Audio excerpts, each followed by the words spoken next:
my name is Sophie Mayes and I am the lead professional nurse advocate at Northampton General Hospital. I was really fortunate enough to train within the first cohort in critical care, as my background is critical care, and so I've been a trained PNA since March 2021, and I've been thoroughly enjoying the implementation across Northampton General Hospital. We're implementing the role at Northampton General Hospital because we feel really passionate about supporting our staff wellbeing across our organisation.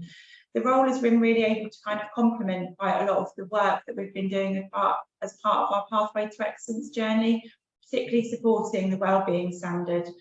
So the role that we've found has supported our staff across nursing and beyond, which has been able to enable our staff to discuss some of the challenges they face on a daily basis. And it's also enabled our staff to support quality improvement projects, which has in turn supported improvement in patient care, as we see staff with increased morale and we've seen increase in retention, therefore providing improved patient care.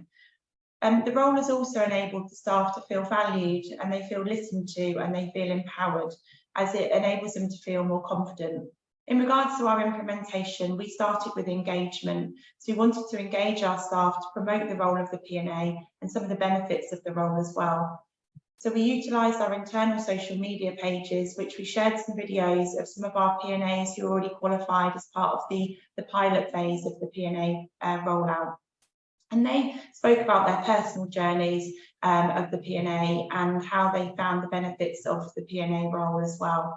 And this really enabled us to gather some interest about training some more PNAs across the organisation and encourages staff to engage with the service as well.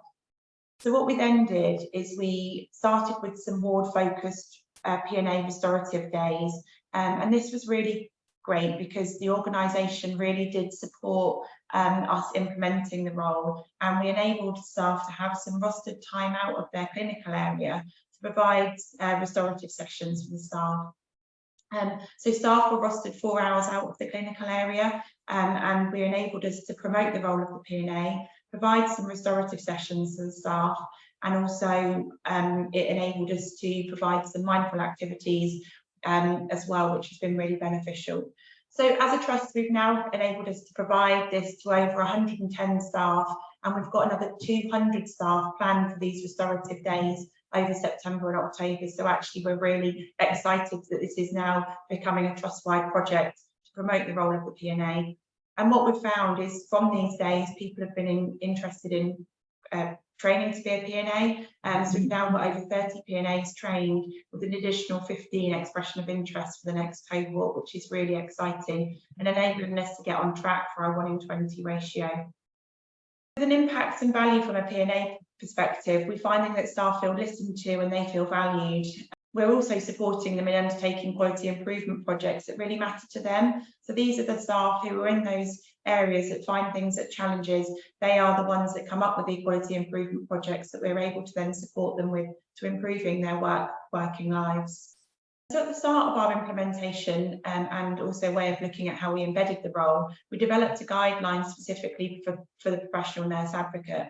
And we got this ratified with our nursing midwifery board because what we wanted to do is make sure we involved our key stakeholders in the early implementation process. So this meant that we had agreed protected time for our PNAs across the organisation and early start in our journey that helped to then embed the role. One of the projects has been creating self-rostering on some pilot wards as part of increasing work-life balance for our staff.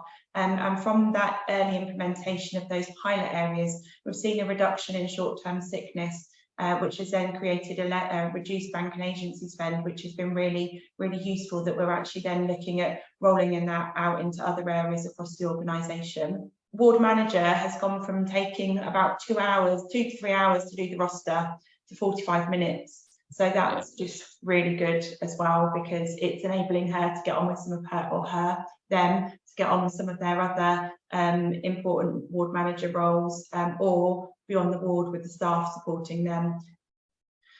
With regards to our wellbeing restorative days that we're holding on the wards, we've found that 100% of staff who have attended, so that's over 100 members of staff. 100% of those have said that they would access a PNA again and found the days beneficial. So this is really, really good. We're looking at ways in which we can gather data to further support that, with looking at short-term sickness and retention rates, but we're in the early phases of that at the moment. So with regards to sustainability, this is something that we're already as a trust looking at how we sustain the PNA role, because we know that it's here to stay because of the benefits that we're seeing across the organisation. So we've now made links with our local ICB and we are discussing our PNA journey with them, and we're linking in with other organisations across our ICB, so primary care, one of the mental health trusts as well. So we can look at really creating a collaborative approach to our PNA journey across our ICB to really look at how we can sustain the role once the national programme ends. So with regards to advice, I would definitely start with engaging your staff, because they're the ones that are going to access the PNA service, and also they're the ones that are going to be trained in the future. So really promoting the role and the benefits of the PNA with your staff is a really great place to start. But also word of mouth is a really powerful way of generating interest with the PNA. So really making sure that you're sharing feedback from sessions with other staff members, and actually word of mouth from colleagues to colleagues is really powerful ways that we've seen in developing the PNA role. And most importantly, don't feel disheartened. It takes a lot of strength to carry on, because every day is difficult, and certainly in the early implementation stages when there's only a few PNAs and very little knowledge about the PNA role, basically keep going, we'll all get there together.